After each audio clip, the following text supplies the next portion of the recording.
Hai, Shalom. Perkenalkan nama saya Devrianti Rantina Tonis dengan nomor NIM 20420230002. Nah, dalam video kali ini saya akan menjelaskan sedikit materi tentang perjalanan misi dari salah satu murid Tuhan Yesus, yaitu Titus. Nah, selamat menyaksikan. Nah, teman-teman, yang perlu kalian tahu bahwa salah satu murid Tuhan Yesus yang sangat-sangat kurang diperhatikan adalah Titus.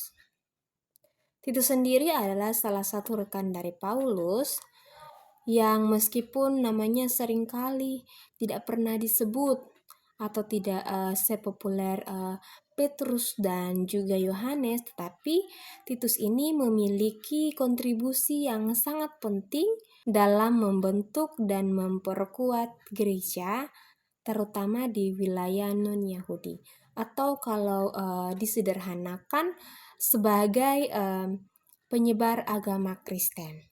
Nah, di sini kita akan belajar sedikit tentang yang pertama, kronologi perjalanan kehidupan Titus. Yang kedua, kita akan belajar penekanan misi dalam kisah Titus ini.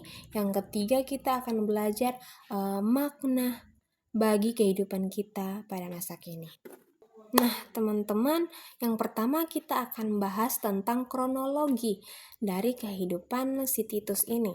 Nah, yang perlu kita lihat di sini yang pertama ada latar belakang dari Titus sendiri.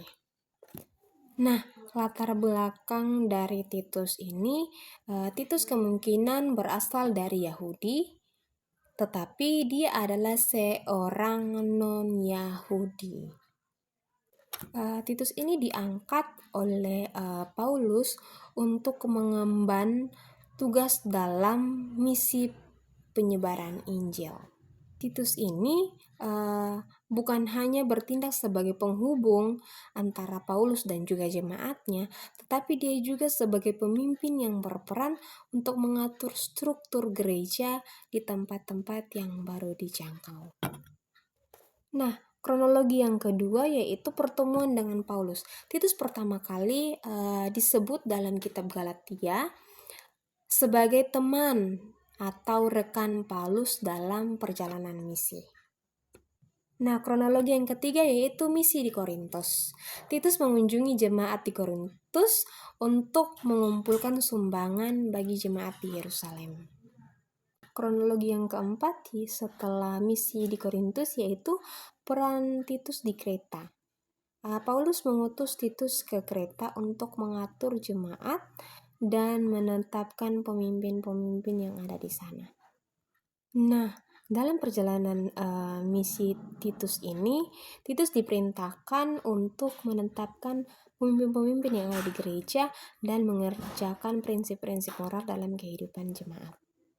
Nah, teman-teman, kronologi yang kelima atau kronologi yang terakhir yaitu surat Paulus kepada Titus. Nah, dalam surat Paulus ini, Paulus memberikan arahan tentang bagaimana etika dan juga tata cara gereja.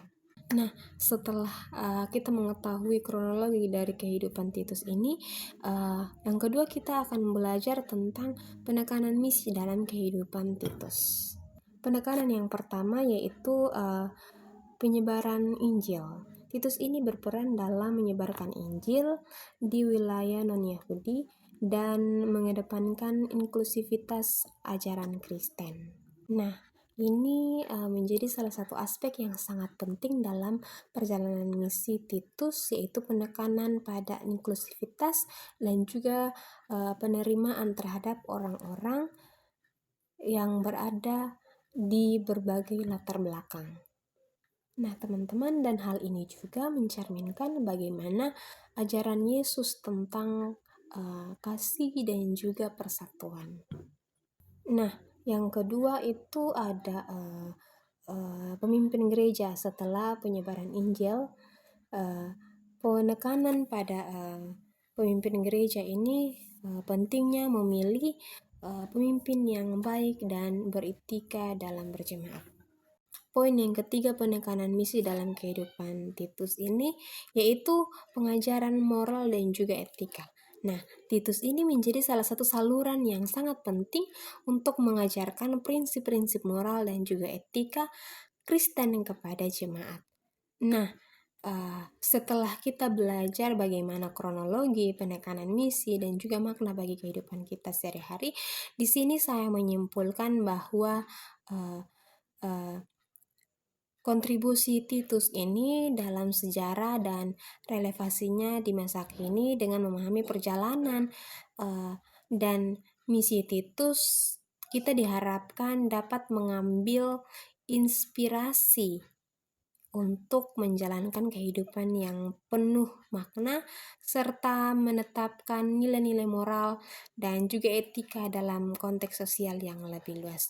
Teman-teman, mungkin sekian video yang dapat saya buat. Semoga video pembelajaran ini dapat bermanfaat bagi kita semua. Sampai jumpa.